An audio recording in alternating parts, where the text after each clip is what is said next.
Titanium. All of us know that that's one of the commonest tarsal fractures, and what you must, I must emphasize is that 35% of these are intra-articular fractures. So in the next 10 minutes, I'm going to expand a bit on why operate on the calcaneum, which fractures to operate, which to conserve, when to operate, what would be your best modality of fixation, evidence on outcomes and complications. Now it's quite simple. Why operate? Because it's an intra-articular fracture. Right from the first day of our orthopedic residency, we all have been taught that when it's the joint, you need to reconstruct it back anatomically, and mind you, it's a weight-bearing joint which bears the full weight in the stand space. It's a strong lever arm for your calf muscles which are required for push-off. Anyone in this audience who would conserve this? It's a tibia, I know. No. Then why conserve this? It's the same intra-articular fracture. Historically, we have enough papers talking about non-operative treatment primarily because of inadequate understanding of the principles, inadequate imaging, poor implants, poor anesthesia and antibiotics. But mind you, these are technical problems. Today we have much better imaging modalities, much better implants, anesthetic techniques and post-operative wound management techniques which will prevent most of your complications which were initially technical. So why operate? First reason, to prevent subtalar arthrosis. Evidence has told us that about 20% of these fractures can result in fusion and 20% can result in lateral wall impingement requiring exhaustectomy. So 2 out of these 10 calcaneal fractures will go into arthritis if not treated well. Another reason why operate is to prevent the lateral impingement of peroneal tendons and peroneal dislocations, to prevent rotting of heel and footwear issues. If you do not treat the intra-articular fracture well, this is going to broaden the heel and the patient will never be able to wear the same size footwear again. So he has to buy 2 sizes, one for the normal and a bigger one for the other affected limb. Assessment. The single most important assessment in any foot and ankle fracture is obviously the soft tissues. So it's the same here. To assess the soft tissues well, it's usually badly swollen, ballooned up with blistering, etc. And therefore, you have to wait before you can actually do anything on these. Don't forget to look at the vertebral column and possible neurodeficit because most often they have some fracture in the spine as well. X-rays, equilateral and oblique views, the Harris axial or the calcaneal view which we have been used to since a long time, and the broadest view for the posterior facet. However, most of the X-rays are now replaced by CT scans as I will show you. In the lateral X-ray you see the joint involvement which you see here, the displacement and collapse. You calculate your 2 angles, the Bowler's angle and the Giesens angle. So these are the important angles. The Bowler's angle, all of you know about it. Normally 25 to 50, less than 15 is significant. The crucial angle of Giesen, normally 1 to, out of these 2, which is more important? It's the Bowler's angle because it's been published by Rick Buckley that less than 15 is a significant joint operation and have poor results. The axial view which most often resort to, whether it's the CT scan which will give you a very good idea about the fracture anatomy, and whenever you order a CT scan for the calcaneum, you please insist on coronal cuts, because if the center is not geared up for this, then they will not give you this coronal section and you will not visualize the subtalar joint well. So instead of a 3D, I would insist on a 2D with a coronal section. So this is what you have to specifically write, that I need to have a coronal cut through the subtalar joint to see what is happening to the subtalar joint. Based on the CT, you have the Sanders classification, which I'm not going to bore you with, but then you have 4 types, as all of you know, based on the fracture lines passing through the subtalar joint. Now, this was a game changer as far as the management of this fracture was concerned. It was a multicentric RCT based in Harvard, Canada, and UK by, again, Richard Buckley, Brower, and Barnes. And it was level 2 evidence published in JVJS A 2005. And the conclusions were operative treatment on intra-articular fracture of the calcaneum is economically more cost effective if you look at the absence of work hours. It lowers the rate of subtalar arthrosis, it promotes earlier return to work with better functional outcomes, and allows the patient to wear the same size footwear once again. So this was a landmark paper, and that changed the management completely. Now, which fractures can you conserve and treat non-operatively? All extra-articular fractures, undisplaced intra-articular fractures, and where the bolus angle is not reduced to less than 15 degrees. So you must calculate the bolus angle with a good lateral X-ray. Of course, you must also take a CT scan with a coronal view and see that there is no subtalar joint involvement. Patient indications, patients age more than 60, medically unfit, smokers, be extremely careful when you are operating anything around the foot and ankle on heavy smokers and heavy diabetics, or vasculopathy or neuropathy of any origin, and poor soft tissues, which goes without saying. How do you conserve it? Wear ice elevation, plaster, non-weight bearing 6 weeks, early ankle motion at 3 weeks, so remove the cast at 3 weeks and start movement, but keep the patient non-weight bearing. Full weight bearing by 3 months, and then further as per the fracture healing. All other fractures, so all displaced intra-articular fractures where the bolus angle is reduced to less than 15 degrees, tongue type standards 2, 3, 4 are to be operated. When to operate depends solely on the skin. Typically 2 to 7 days post-operatively. So I frequently put them in a flap, or not even put them in a flap. I elevate it. Tell the patient, elevate it 1 foot above your heart level. Most often the patients will keep the foot on a pillow, which is not enough. You need a gradient when you don't have the ankle motion, and the gradient should be at least a foot above the heart level. Ice that area. Use whatever medication you like to reduce the swelling. Nothing really works.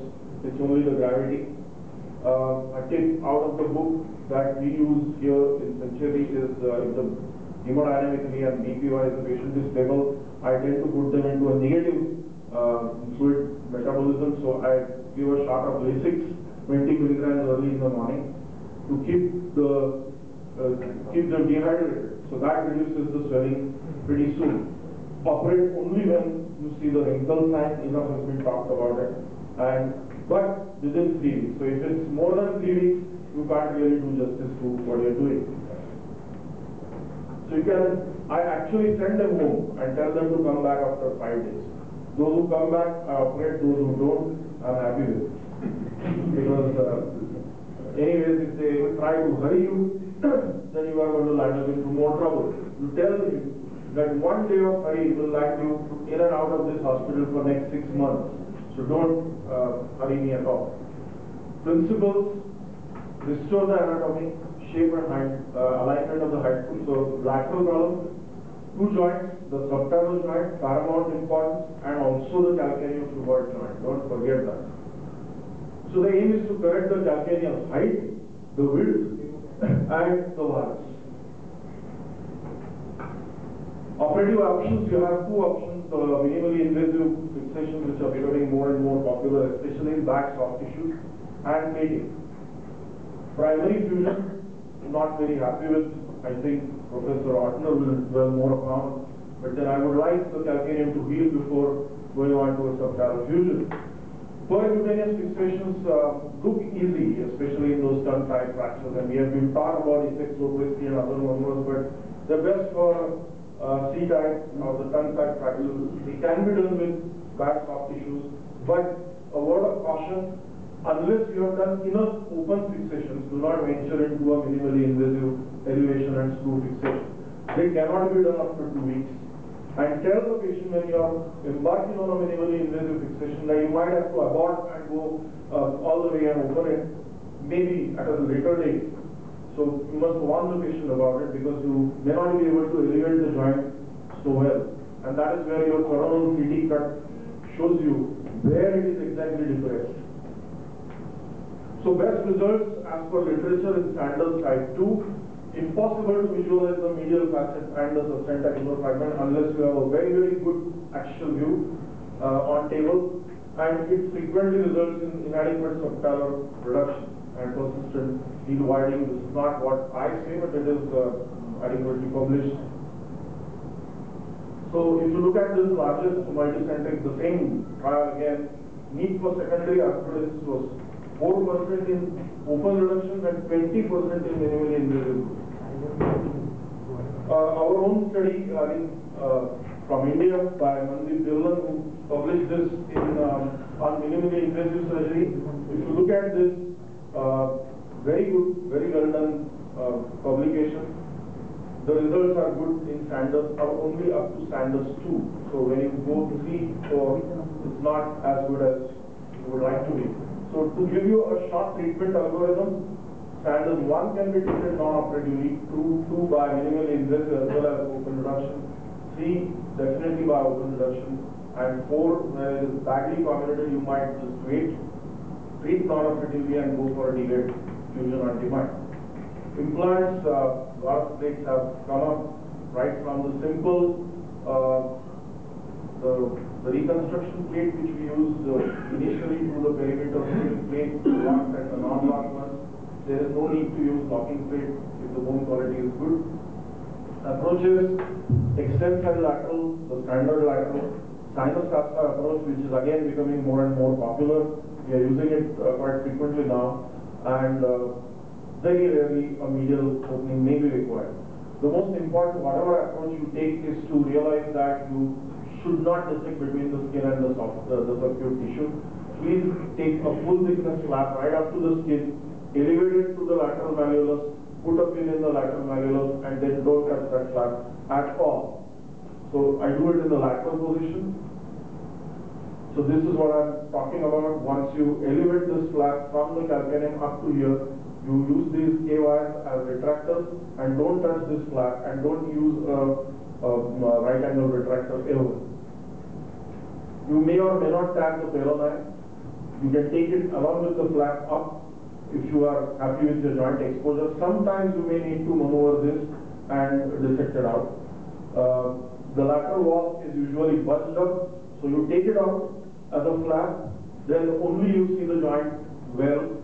Start reducing it from medial to lateral, elevate it, transfix it with a K wire to the talus. So once you have elevated the joint, take a K wire from the calcaneal tuberosity and transfix that fragment to the talus. Pass a latch screw across. There remains a big void. Don't worry about it. And then initially we used to use bone grafts many years ago. Then I started using bone substitutes when tricalcium phosphate became available, but now it has suddenly become unavailable, so I have stopped using even that. And after Sanders' paper on bone grafting, which is not required, I have stopped using anything irrespective of how big that void is. It all fills up. So there is no need to use bone grafts. Even if you find a very big void, provided your substandard fixation is good.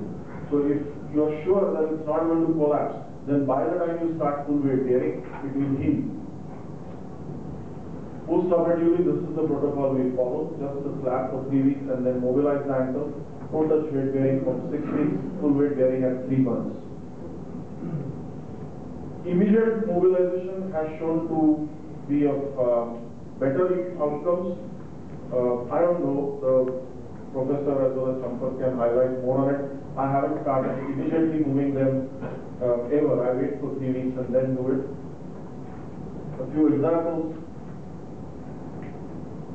This is the immediate post-op and 6-month post-op. So 2 important joints, the subtalar as well as the calcaneum cuboid.